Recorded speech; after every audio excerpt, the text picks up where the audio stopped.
Hi, everybody. Glad to be here with you all.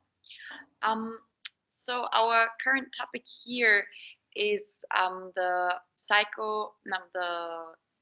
social and psychological support for kindergarten teachers um, and teachers in general. And so we have, according to a scientific paper, we found out 7 important techniques how such a psychosocial support could look like. And so we distributed the topics and we made a PowerPoint presentation. And the main important point were mind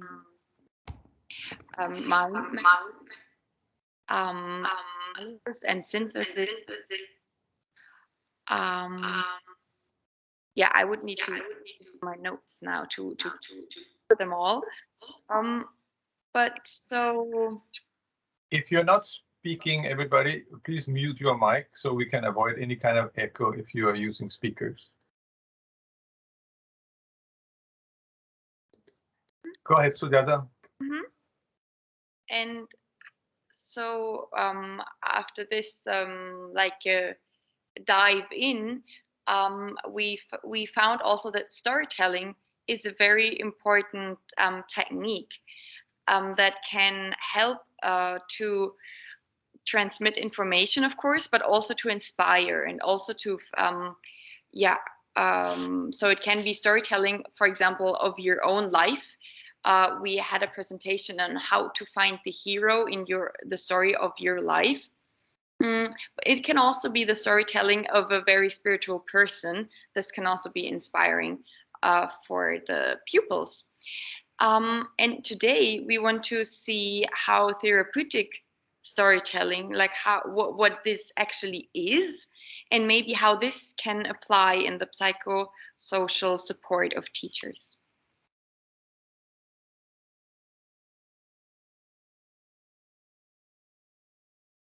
And maybe you can introduce Didi. Sure. So we invited a guest speaker, and this is Didi Ananda Devapriya, who is really much expert in this field. As maybe Didi, you can tell a little something also about yourself, about all the projects that you have been doing. But yeah, for example, one was in Lebanon. Just recently. Maybe we even have some. Do we have some people here from Lebanon? No. No, not today. Not today. And so we are very glad that we can have her today to share her experiences and her wisdom. Okay, so thank you for that, Sujata. Namaskar, everyone. So as I said, my name's Didi Ananda Devapriya, and I've been working for almost 17 years now in Romania, where I've been working with several projects with children of many different ages. So we have in Bucharest a private kindergarten, a neo-humanist kindergarten, but we also have in Buzău County in the countryside, we have a children's home where we are raising children from their early years up until teenage and into integration and life, who have been, at this point, the kids that we have, the previous group were abandoned. This group of kids are neglected and abused, and they need protection. And so by the nature of my work here, I've had a lot of exposure to what it means to work with kids that have trauma. Do I need to pause for translation? Or does everybody understand English? Maybe speak slow. Everybody understands, Didi, unless I see somebody else come. Okay. So at one point, working with children, especially with traumatic backgrounds, means that they often have very challenging, difficult behaviors. And very easily, people around them can label them as being hyperactive. They can steal. They can have all kinds of very challenging, difficult behaviors that are hard for people to understand. And it's hard also to guide them. You know, a child who's been abandoned or who had trauma often will blame themselves on some level. And so they might think that it happened because they're bad, and they might have behaviors that reinforce this belief that they're bad. And it can be quite difficult to deal with. And in my journey of trying to figure out effective ways to help them to heal and to be able to have a positive self-esteem, I came across an author whose name is Susan Perrow. And she's written several books. Can you see this one? I can also put a link to it in the chat. So it's called Healing Stories for Challenging Behavior. And the author is Susan Perrow. And I read the book, and it had a very simple model for constructing stories, but very effective, and many, many, many examples. It's a collection of stories, many of them from her workshops around the world. I loved this book. I read it and I felt like, oh, this is like my own sister. So I felt I should contact her. So I looked for her on the web, and I immediately also wrote a story for my children. It was to address a particular behavior that was going on in the house of the children hoarding food, which means that even though there's enough food, they will still steal food from the kitchen and they will hide it in their rooms. And so this was going on. And so I wrote a story about that. I used that as to make a story called Juniper the Rabbit. Anyway, I wrote to her and I said to her, I loved your book. I found it so helpful. And I wrote a story. I explained, that I had this children's home. She wrote back like in a half an hour. And she's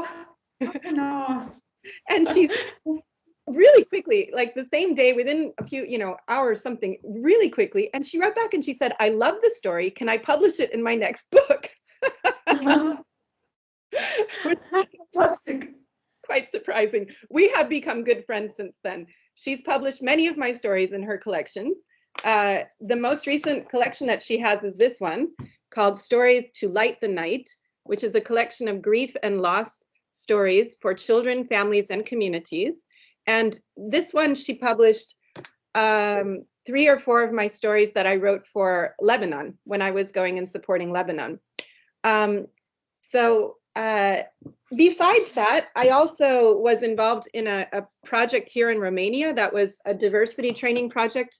Around 2016, that project ended. It was a 2-year project, and we trained 100 teachers, kindergarten teachers here in Bucharest in diversity, inclusion. We were specifically focusing on children with disabilities, Roma children, and gender stereotypes.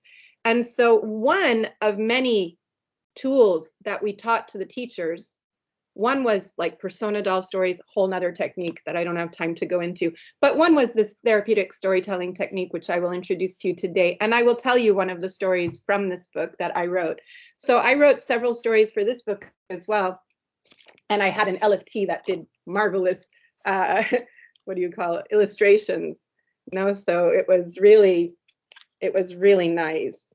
So you'll see some of the illustrations when I share it with you.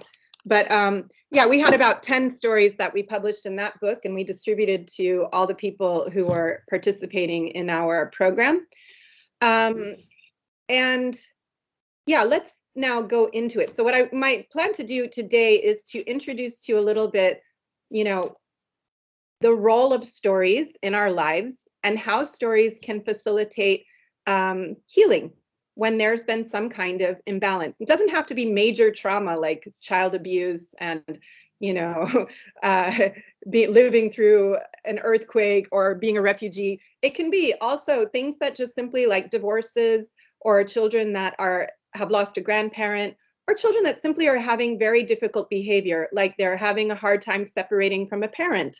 They're scared of the dark, or they're always clingy and whiny, And so you can use stories to address a wide variety of difficult, challenging behaviors in the classroom or in the family.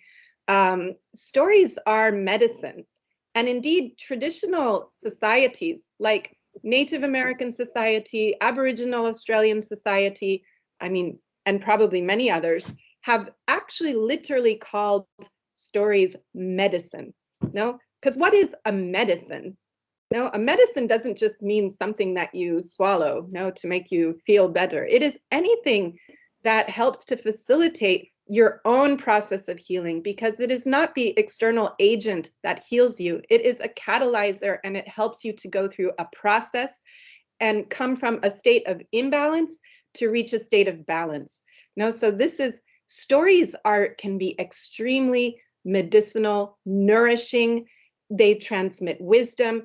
You've already touched on a few of the different types of stories that we can utilize. Spiritual biographies, I agree, inspiring stories. We also, our own lives are a story. We are, human beings are constantly narrating our experience, and you can see this even more with social media. Like how many nowadays, you go somewhere and you're already thinking about the posts you're going to make to document and share your experience. So we are constantly writing our story, telling our story. Everything that happens to us, our brains, are in sync with language. And so we tend to storytell our way through life. What's happening to us every moment of the day, we're kind of constructing and weaving a story about our experience, which sometimes we then share with the outer world. And some of these stories are positive, in which we are the hero. I liked that you had, the title that you had of your previous thing of the hero in you, or whatever.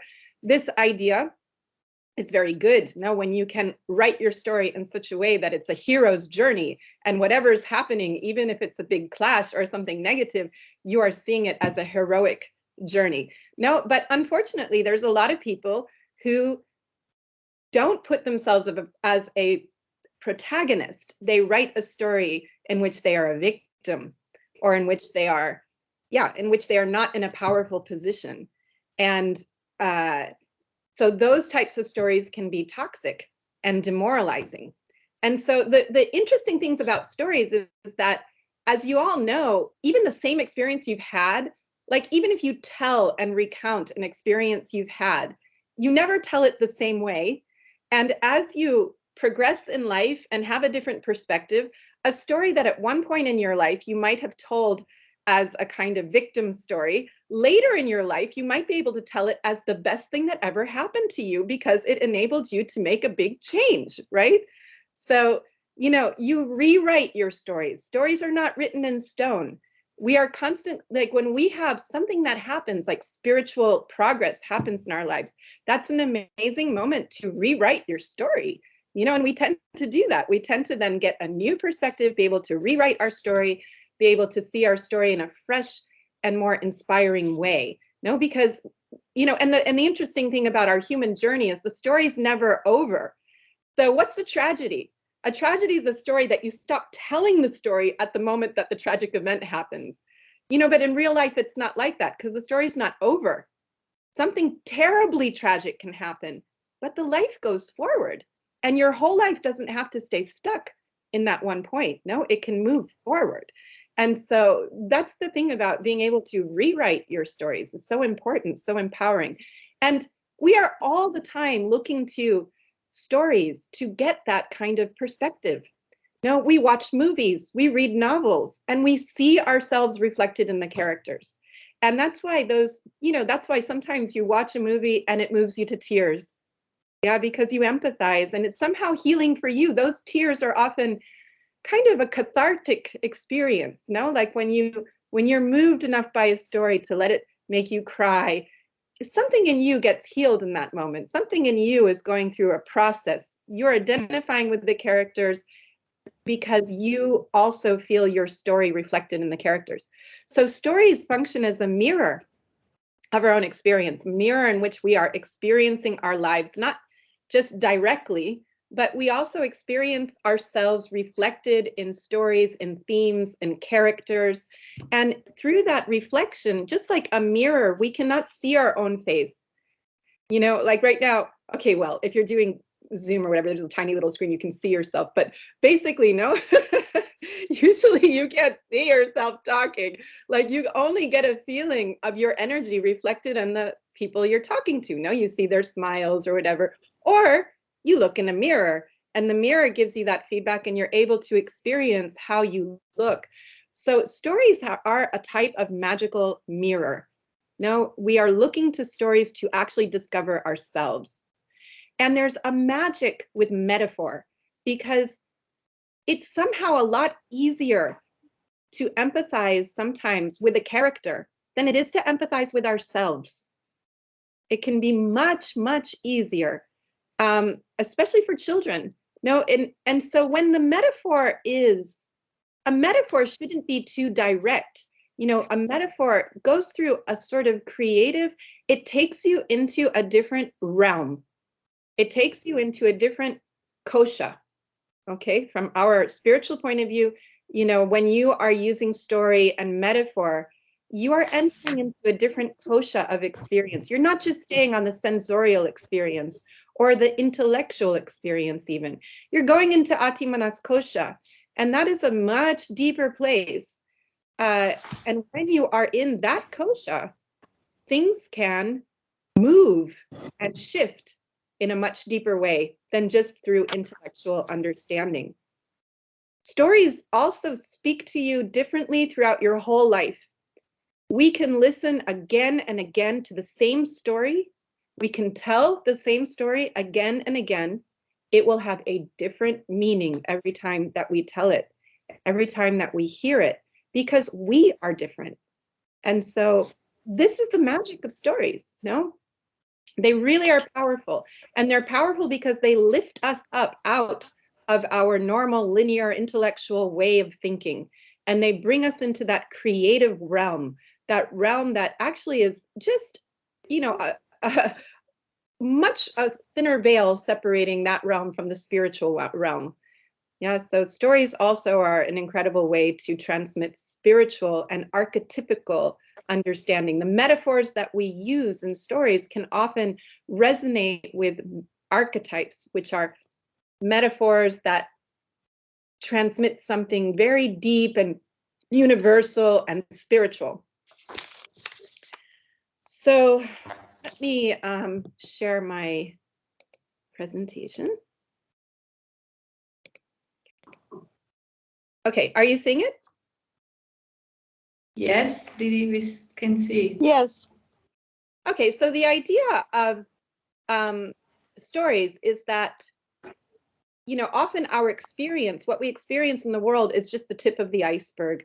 And beneath it, there are other causes that are much more influential. It's just like the tip of the iceberg is what we see as the problem. So you see a problem of a child's behavior. You see that they are refusing to eat, or they are crying when their mother leaves excessively, and they never cried before. So the behavior, if we only focus on the behavior and try to fix the behavior without trying to understand what causes it, we're often only successful in a very limited way.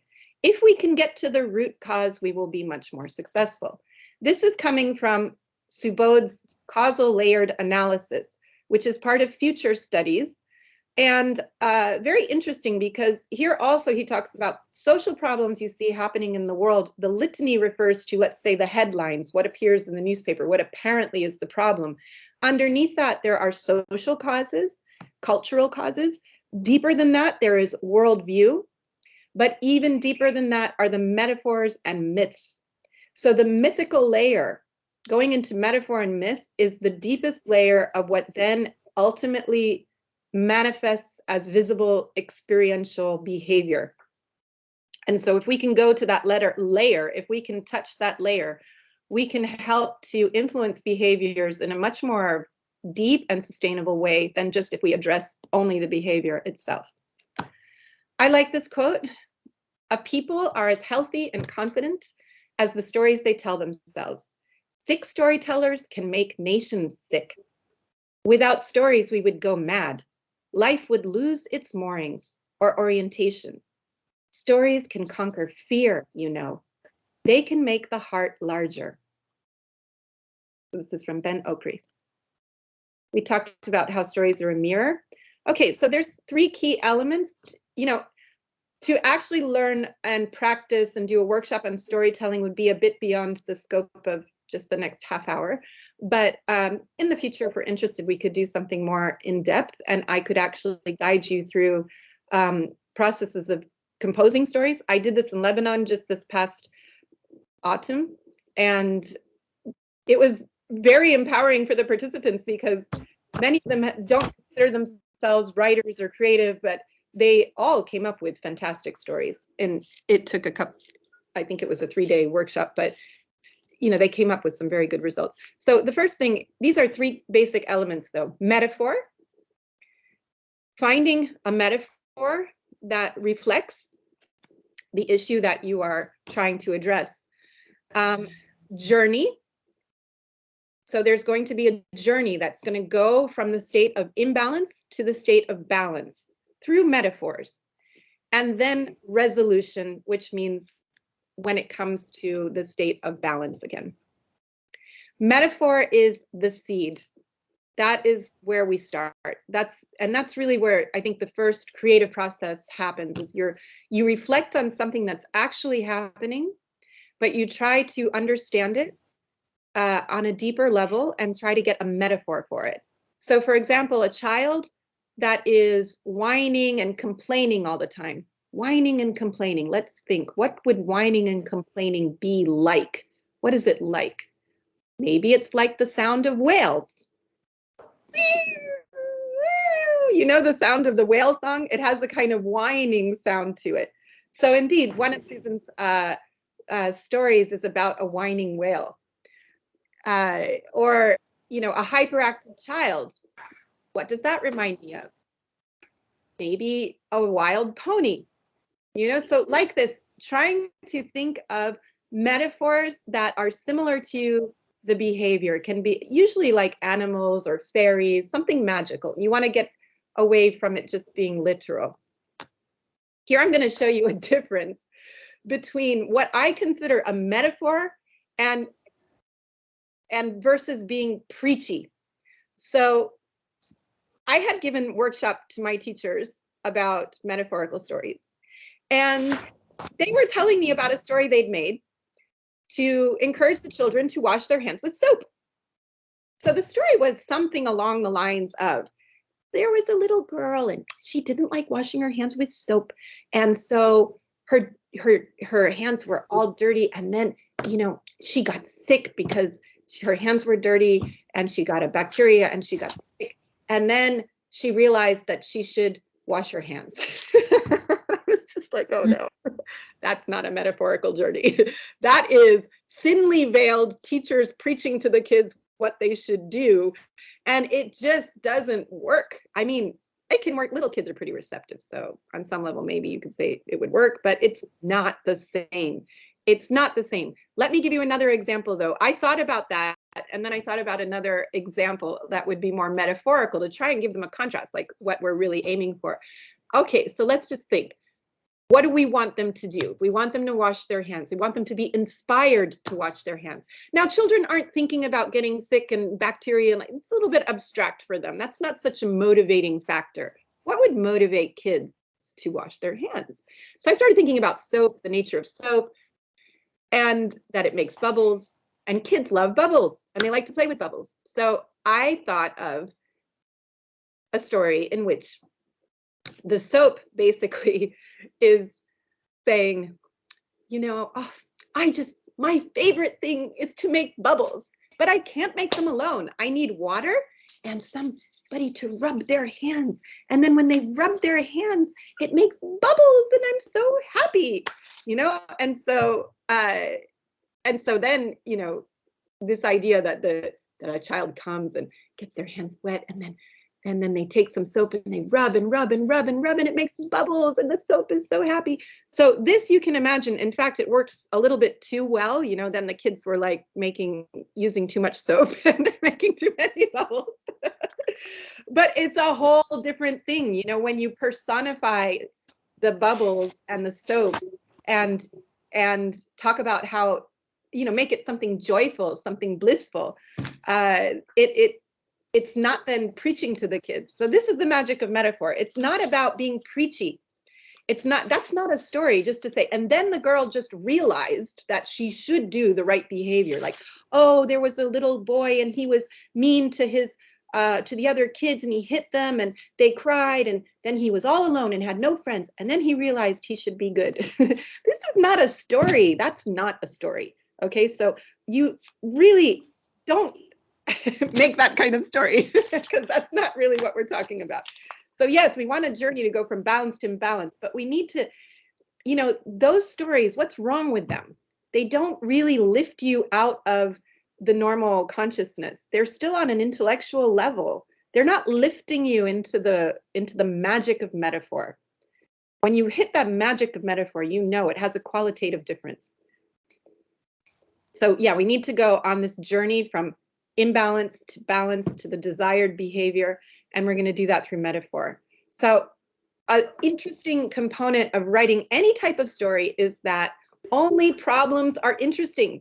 So you can't be too goody-goody with your characters. Your characters have to be able to make mistakes and to do something naughty or bad, or just to have a big problem that they can't solve. That's what's going to make the story interesting. And they also should just realize the solution by themselves. There should be some journey. There should be some conflict, some tension. So you're going to look for a metaphor that's going to describe the problem. And it could be a character, you know? You're also going to look for a metaphor that's going to describe the conflict and the tension. And those are obstacle metaphors. And the tension can increase through repetition in the story, especially for small children. The element of even using poetry or song within the story, creating some rhythm and repetition really is delightful to children. It really gives a certain quality to the story. And then resolution means to find a helping metaphor. So usually this is also where some magic can intervene. So it can be a bit magical, the helping metaphor, or spiritual even, but it's through a metaphor. So it's still, even if it's a fairy, or if it's the sun, or if it's a magical brush, you look for a metaphor that's going to transmit the wisdom that's going to help bring the story to a resolution.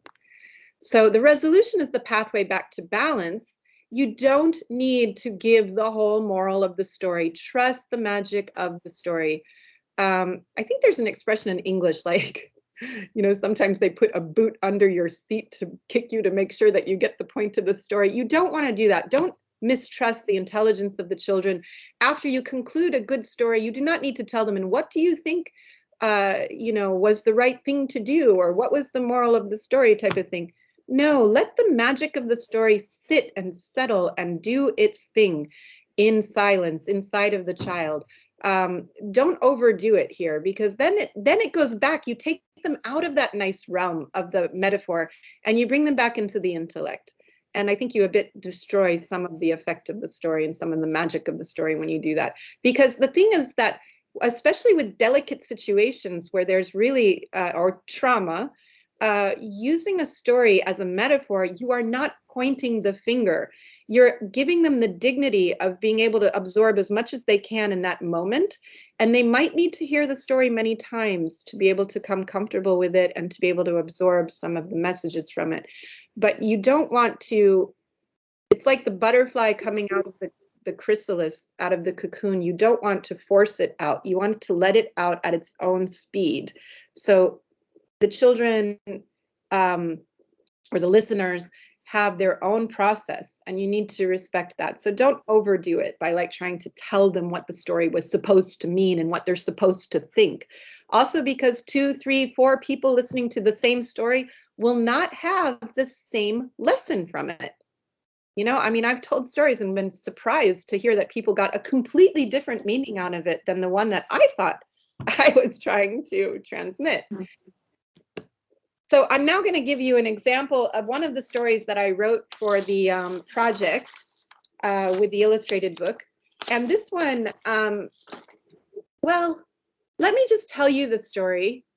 And then, because this is a workshop, we will deconstruct the story. So it will be okay to talk about what the story was about, even though I just said you don't usually do that. But, you know, in this case, I'd like to first tell you the story without explaining exactly why I was writing it, and then you can guess. So get ready to interact. Okay, so the jeweled web. Like all orb spiders, Ziggy loved best to jump into the air, swinging on a safety line of silk that she made from the tip of her belly. It made her feel free and brave. But Ziggy was different than the other spiders. Her spider friends all had 8 legs, but Ziggy was born just with 6. One day, Ziggy walked with her sister Zaza to a new part of the forest near a pond where there were lots of mosquitoes to eat. It took her a longer time to walk than it did for her sister with 8 legs, and sometimes she stumbled and fell.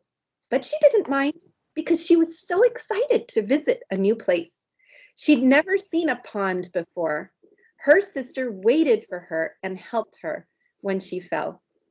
When they reached the pond, there were many, many spiders gathered in the trees and the bushes near the water. Everybody was talking excitedly about the best places to spin webs. When all the spiders began weaving their webs to catch buzzing mosquitoes, Ziggy also began weaving her web. She fastened an anchor to the branch she was sitting on and jumped and sailed into the air until she caught another branch. She fastened another anchor and then jumped again. She carefully made a triangle frame, and then she started to make a wheel in the middle. Soon she would start weaving the sticky spiral center of the web. The other spiders had already finished and were relaxing comfortably on their webs as they waited for mosquitoes to land on the sticky silk and get stuck. One of them had already begun to eat his dinner. But Ziggy was still weaving her web. Her web took her much longer to make, with only 6 legs, but she was an expert by now, and she knew she could do it, so she wasn't worried. A spider in a tree next to her called out, "Hey, Slowpoke, what's wrong with you? Why are you taking so long to make a web? There won't be any mosquitoes left by the time you're done." Ziggy felt her face get warm and red, but she didn't listen to the mean spider and kept weaving. Her sister got angry and said, "Leave her alone. She's my sister and she makes beautiful webs. It just takes her longer." There was another spider below her sitting on a raspberry bush who whispered, "Shh, don't you see she has only 6 legs? Poor thing." Some other spiders started to make clucking noises and shake their heads sadly. This also didn't make Ziggy feel very happy. She had 6 legs, but she'd been making webs her whole life, just like everybody else. In fact, back home, her mother always said her webs were the most beautiful in the family because she took so much time and patience to make them. Her mother told her, "It is the amount of work you put into a web that makes it beautiful, and nobody worked harder than Ziggy at her webs." The mean spider laughed and said, "What? Only 6 legs? Never heard of a spider with only 6 legs. All spiders have 8 legs. Everybody knows that." Some of his friends also started to laugh. She didn't know which was worse, listening to the laughter or listening to the whispers and the sighs of pity. Zaza called over to her, "Hey, Ziggy, don't listen to them. Show them what you can do." Darkness settled like a cloak over the forest and hid Ziggy and her half-finished web from the other spiders. All of a sudden, Ziggy felt like crying. She didn't feel like making her web. She wasn't hungry anymore. Even the buzzing of hundreds of mosquitoes seemed to taunt her as if to say, "You can't catch us, you can't make a web."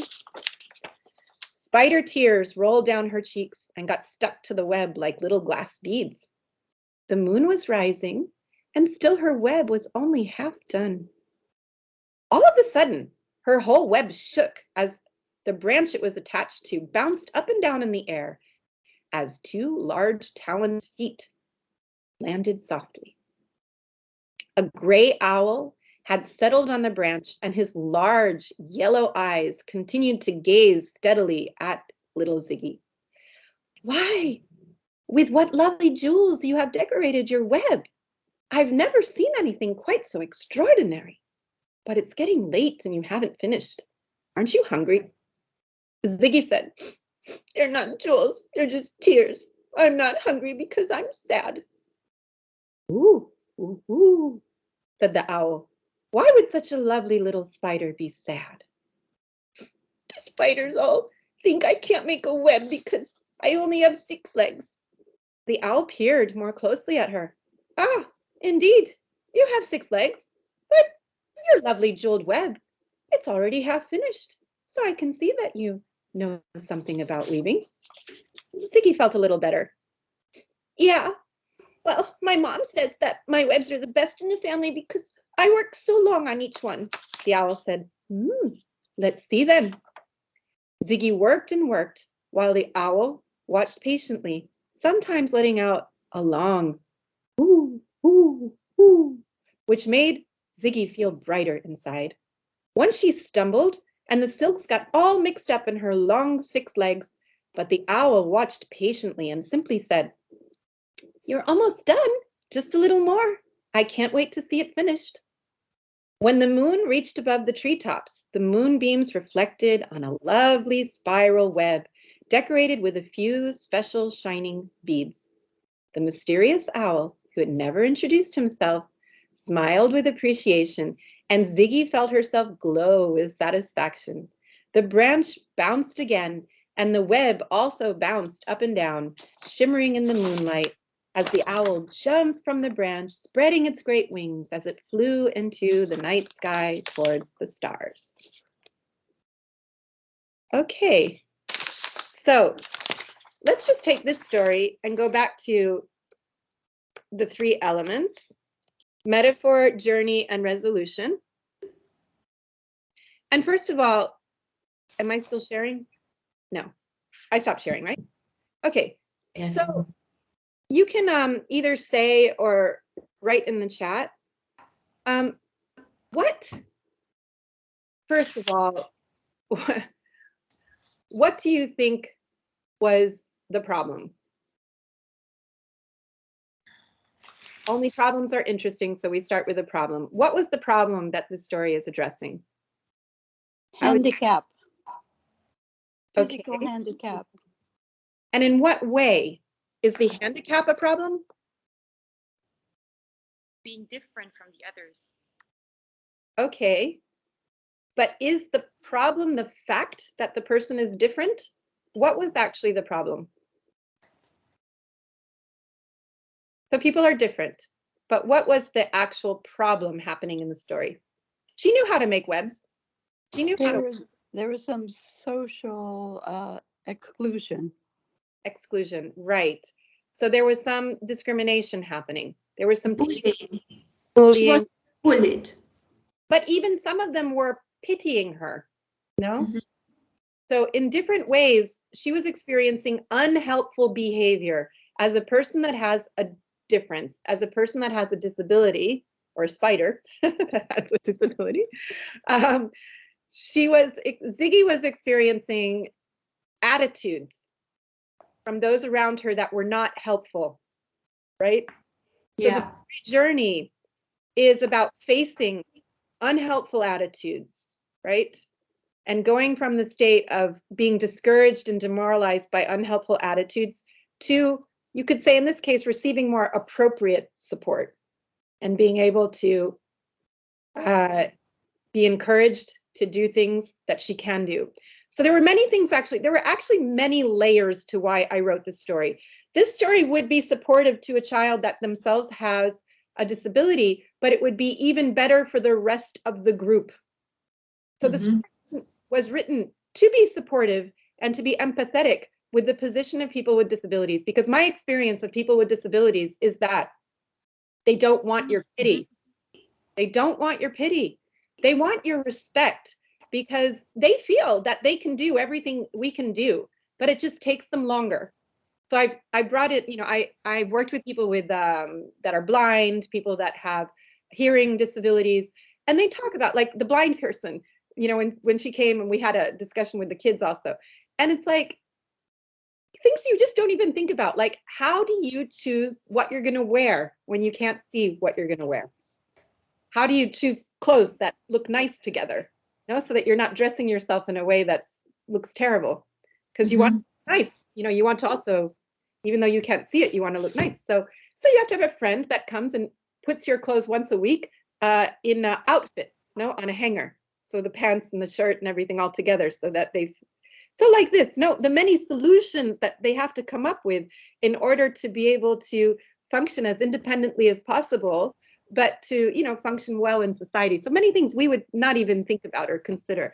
So, and I think that takes incredible patience and perseverance and many, many qualities that are admirable, And so we don't need to feel sorry for them or like, oh, we shouldn't say anything, or, oh, poor her. These are unhelpful attitudes. This is what people with disabilities have told me, that these are unhelpful attitudes. And when we did this project in Bucharest to sensitize the teachers and the adults, first of all, to the needs of special needs people, we brought in adults who had special needs, and we had them talk about their lives and what was helpful and what was harmful from their point of view.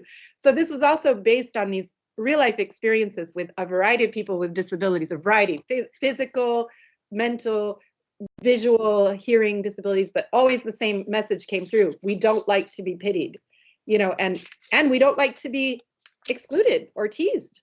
We don't deserve either of these types of approaches or behaviors. And so, how to really be an ally, how to be supportive, how not to do for the person, but just to encourage them and only offer help that's needed. And maybe sometimes all that's needed is a positive attitude. So this story was not only written for the children that would have the disability, it was to affirm them, but it was also written for other children around them, and more importantly, for the teachers. I also wanted to touch the hearts of the teachers with this story, because the owl is the helping metaphor, okay? So the problem metaphor, to represent disability, I had to think of a metaphor that would be similar to somebody having a disability where they have something they need to do, and it just takes them longer to do it than everybody else. So that's where I came up with this idea of a spider and I actually researched it. I researched spiders.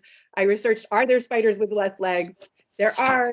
They take longer to make their webs. Anyway, I did a little bit of background research. I didn't know so much about spiders, but the idea of a spider came to me. So I used the spider and the making of the web as a metaphor for a person with a disability having to do a routine task that simply takes them longer than for everyone else, but that they can do successfully. It just takes them longer. And so that was that metaphor. But then the other metaphors were also you have the behavior, which is pretty much exactly the problem. That's almost an exact reflection of the type of attitudes and behavior that would really exist in society. But then you have the helping metaphor. How do we get from this demoralized point to a resolution? Now we have the helping metaphor. So the helping metaphor, you know what it was? The owl, the listening. Yes. She had sitting there all the time. Yeah, the owl was the helping metaphor, because the owl was there to give encouragement, didn't do anything for her, but was just positive, believed in her, was positive, didn't see her as a victim, didn't see her as helpless, didn't overdo it. No, just was there, very positive, very relaxed, encouraging, not too much, not too little. And the owl also had a little bit, I was wondering if you maybe picked up on it, a little bit of the unknown traveler kind of element to it as well. Yeah, kind of comes and then leaves. Gives just enough help, but then leaves, moves on. So it was also sort of an Ajna Patik character. So, so you can, in this case, the owl wasn't necessarily magical, but there's always a little bit of magic, because it transmits the wisdom. It represents the wisdom. So the helping metaphor is a really nice device. Not all stories have a helping metaphor necessarily. Like, some stories can be, especially for small children or for a simple behavior, like getting kids to wash their hands with soap story. No, it wasn't such an elaborate story. This story is more elaborate than what I told you. I just gave you the how do you say, like, summary of it. you can build a little bit more of a story journey. There can even be, this is the way we wash our hands, you know, a song that's incorporated into the story. So the story did have a bit more of a journey to it than what I described to you. But I don't think it had a separate helping metaphor. No, so sometimes, you know, it's not, this isn't like a dogma. It's a structure. It's a structure and it's a guideline and it's a framework that I find very helpful. And especially in the beginning, it's very helpful to refer to that and use it. And also to look at good stories. I would recommend to you, I'm going to just write her name because her website is basically her name. So Susan Pero is my storytelling guide and mentor and good friend.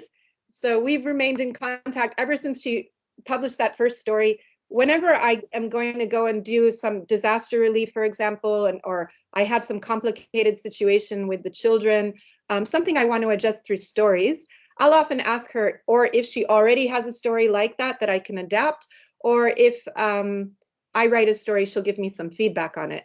And so I also went and visited her in Australia when I was invited to Australia to give teacher training there, because I was going to be in Australia. It's so far away. Nobody, you know, it's like not so many people go to Australia. Australians have a hard time like getting out too. It's like the longest journey I ever did, like 20 hours or something to get there. Anyway, since I was there and I was going to be on that side of the country, I went and I visited her, and it was really nice to see her. So yeah, we've become good friends. They're going to make in Colombia, they're currently making an animation cartoon of my first story that I wrote, Juniper the Rabbit. Wow, So congratulations. it's going to appear as an animated cartoon. I'm even got $75 of royalties already. Oh my God. But yeah, so she's has been very, very kind and supportive with my journey with writing stories. And it's something that I wish I could only do that. I mean, it's like, I'm so passionate about it and I really feel that it can make a big difference. We need more and more stories. We need stories about environmental connection. I have in my dreams of like, one of the things I'd like to do is write a collection, make a story, a series of stories that animates nature knowledge, you know, like transmits knowledge about plants through story and metaphor, and about nature. So kind of permaculture stories. Me and Rakesh, we will do this project one day. He will give me all of the technical knowledge from permaculture and I will transform it into stories. So we've already talked about doing this.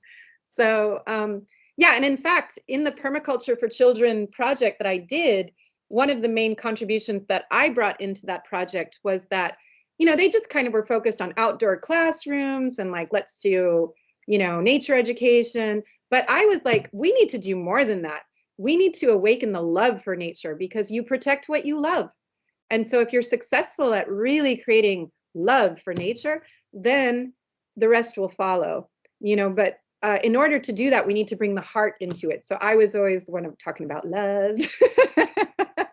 And storytelling was a big part of what I brought into that project, was the importance of stories, the roles of stories. So when we do permaculture design courses for children in permaculture, they always call me in to do the storytelling component. And I just did it a couple of weeks ago for them. So yeah, anyway, there's a lot of work to be done with stories. It's a powerful way. In this particular situation, we're talking about using it to address issues, like it can address issues that are imbalanced in society, like discrimination, which is what I just did by sharing this story with you. How can we address exclusion? And how can we address, you know, discrimination, unfair treatment through stories? How can we also help children to heal from very, you know, difficult issues? So I wrote a story, I think I'm gonna stop about here, but I wrote some stories, you know, for the Syrian refugees that are included in that collection of grief and loss stories. But there was, you know, like, how do you address the issue of having been disrupted and uprooted from your home and suddenly in very uncomfortable conditions where you were before in very nice conditions, and suddenly your life is upside down, and how do you recover from that? And so I wrote that as a story. of birds that were fleeing from a burning forest. You know, the forest had been beautiful home. They always sang a song every morning to the rising sun. And then there's suddenly a scary forest fire and they're fleeing from it and it's smoke and flames and they can't see each other. And they finally get away from the smoke and the flames, but now they're in this strange place, the city, and they find it's raining and it's cold and they find a crack in the wall and they all, you know, squish into the crack in the wall and it's tight and it's dirty and it's uncomfortable. When I said this and I was telling this to the Syrian refugees that were going to be the teachers, they all started going, oh, it's just like our story. What's going to happen next? They knew exactly it was for them. And then the next day, the sun comes out, just like it did in the forest before. They go out and they sing their song to the sun, and they start gathering twigs, and they start to reconstruct and rebuild their homes. No, and they start to find there's children that love their bird song, and they give them bread, and so life goes on, you know. But you can use stories and really personalize them. There's something extremely touching when for a child or an adult, when they know that a story has been written specially for them. So already just the fact that you take your mind, this is like shamanistic work, actually. You know, shamans used to go into the Atimanas Kosha, and through their visualization, they would help another person. So I feel like, you know, when you do this, you go into your Atimanas Kosha, you try and really empathize with the person's issue, with their problem. And just the simple act of doing that, even if your story isn't perfect, but the fact that you're making this effort to touch them through metaphor, when you tell that story, it has such a power, you know, and you can see behaviors dissolve. You can see behaviors actually really change. And sometimes surprisingly fast. Not all the time. I don't want to say this is also just one element in a maybe more complex approach to healing complex problems, but often it can be a powerful piece of that. So I think that I've gone through the hour. There might be some questions. I can still stay for any questions or feedback that you have, but I hope this was at least giving you the motivation to look into it some more. I do recommend looking at Susan's website because she has several free stories on her website and information about it. And you can also find on her website the links to her books where they can be bought on Amazon and any major book, seller online. She also has Kindle versions of her books, which she's revealed to me. These ones published by Hawthorne Press, she gets hardly any money for. But if you buy the Kindle ones, they go straight to her. She gets most of the money from that. So there are Kindle versions, like there's a collection of behavior tales like A to Z. So it was like for every letter of the alphabet, there was a story like angry antelope or, you know, crazy. Anyway, each one was like something. I don't remember them, but they're like each letter of the alphabet had like a behavior and an animal, and that story. Yeah. So they're really, and they're.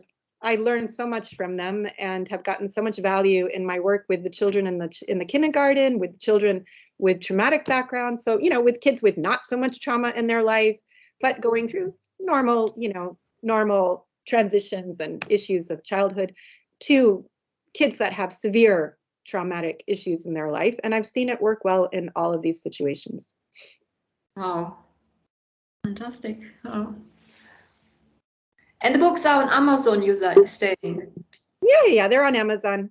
Mm-hmm. They're even translated into many languages. They might even be in Russian. For sure, they're in Chinese.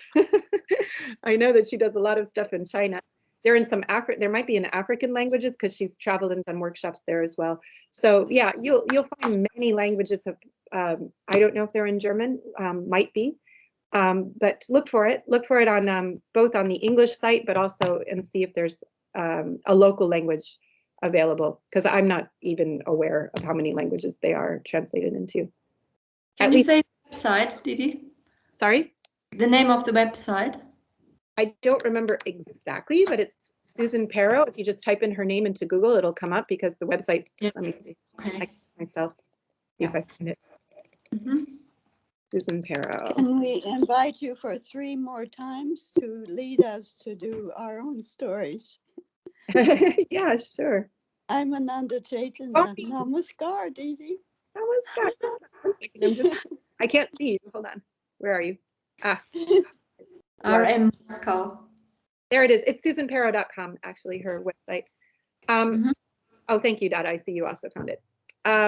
Yes, I would be willing to do it. I might not be able to do it for a couple months because I'm just, I am supposed to be this week and next week writing a curriculum. I'm doing a complex project in which we're going to be doing a training of teachers in 10 high schools and that are going to be working with 400 kids. And we are doing a project on civic education and media literacy. So it'll be the first time that I do media literacy training for anybody, but it will be for teachers. Anyway, we found a good partner that gave us a lot of good materials. And so that's going to be taking over my life for a little while, for this upcoming period, like until the end of March, even in April. I think March and April, I'm going to be giving intensive trainings for teachers. We have like 4 modules, and each one is a 3-day training. And so it's going to be, and I might also go to a Gurukul conference. So I don't know how that's all going to work out. Anyway, so I would be happy. I love giving therapeutic stories are my passion. And so I really enjoy guiding people through the process and helping people to come up with stories. We just have to figure out a time when I can do it. and yeah, I'm sure that you could come up with, I'm sure you will surprise yourself. And then the thing that is really empowering about this is that when I would think about just making a story, I get kind of creatively blocked, but when you think the story's already there, because if you look at like behaviors, kids are all the time have all kinds of complicated issues and behaviors. And so you don't have to make up the story. You just have to recognize, a situation and have a little bit of psychological insight into where it's coming from. And then the story's there. You just transform it into metaphor. No, you just, you have to do the creative work of like translating it into metaphor. And yeah, so I mean, the starting point for the story would be to observe issues that you faced, that you found difficult to deal with children. And that's where you'll get your ideas for writing your own story. So I hope that was helpful for your group, and really nice connecting with you all. Are there any questions? You didn't give so much. Can we tentatively book you for May? In the month of May? Tentatively, as a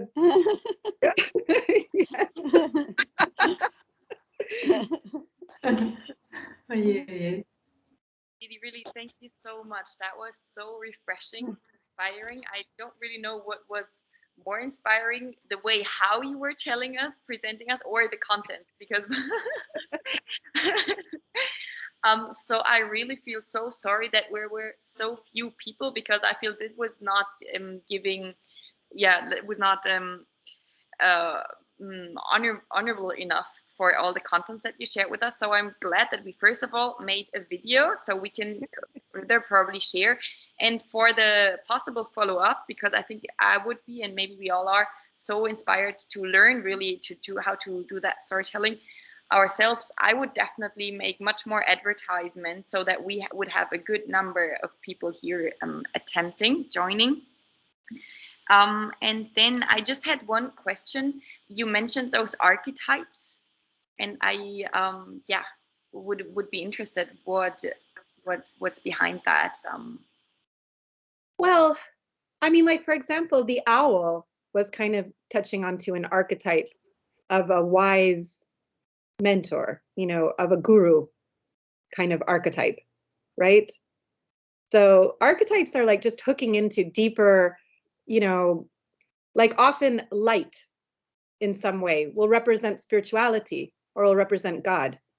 So in a story, sometimes there will be something that represents light. A candle could be the sun or the moon or a star.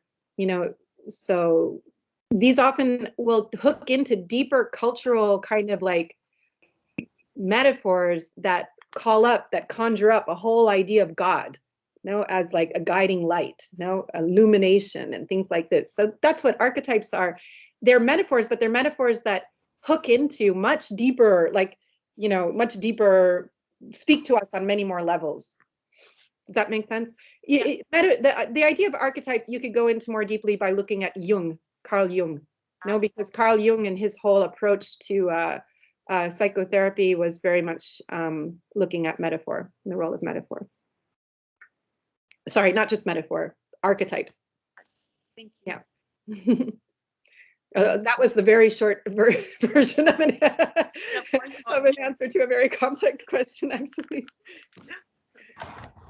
Yeah, fantastic. So Didi, how is your work? Are you working with children directly at the moment? I have an online project now. It's called Home. It's a Montessori project, and actually it's branched out into an English teaching section. And now I've just gotten into a spiritual curriculum, which I called Sunshine Curriculum, but now we've changed the name to Treasure Hunt. I'm just going to begin it today. Wow. Well, your creativity has always been an inspiration to me. Yeah, I like this storytelling idea from the very beginning that I heard from you. Really? I seem to remember you also had some very nice articles on storytelling and involving children and writing collective stories, things like this. Yeah. Okay, so I don't know who else is on the call. Who is Happy Kids for? Namaskar. Happy Kids is Nanda, as usual. Okay. And you work with children? I work with Ananda Chetana. Ah, okay. Partners. Good. My partner. But she's my manager for Home. And she's a psychologist, legal advisor, and now she's invited to be a college professor, and she'll be teaching neo-humanism. Ooh, where? in Moscow. Really? Wow, congratulations. That's amazing. I actually got to be a college professor this year,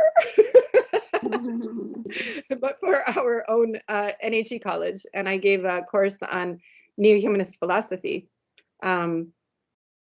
It was quite an experience. I've given many workshops and things. It's a whole different thing to try and give something at the level of higher education. It was quite challenging. It's really challenging.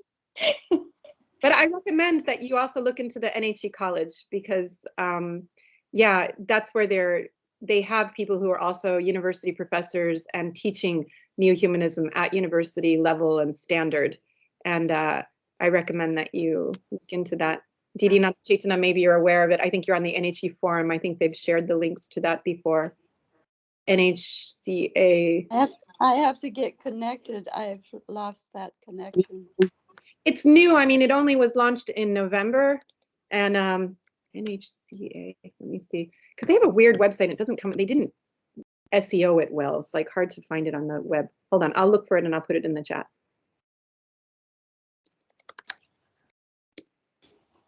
Ah.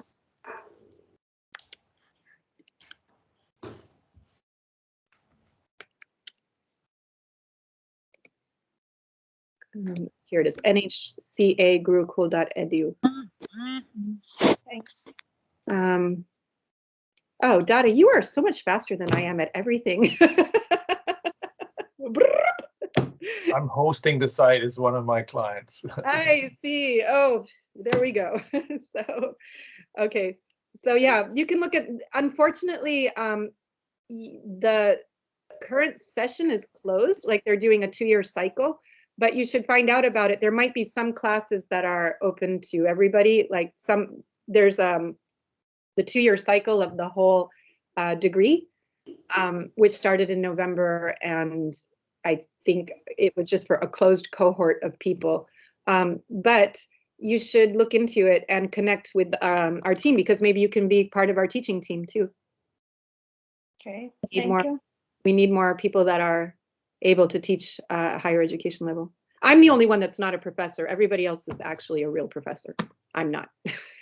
I'm just a Didi. Yeah. Well, you're an acharya. That's like a professor. I'm kind of professor, but not like they are. Yeah. Okay. Any other? And we had here Sue, what's her name? Suratna? Russian? Surat from Moscow? Yeah. You're working. Yes. She's still. She had to leave at 2 p.m. Oh, okay. She's not here anymore. Okay. All right. Well, it was nice to meet you all. And yeah, hopefully we could do something with later May. Hopefully create stories. Maybe we make our own little book. Some of them turn out well. It'd be nice. Okay.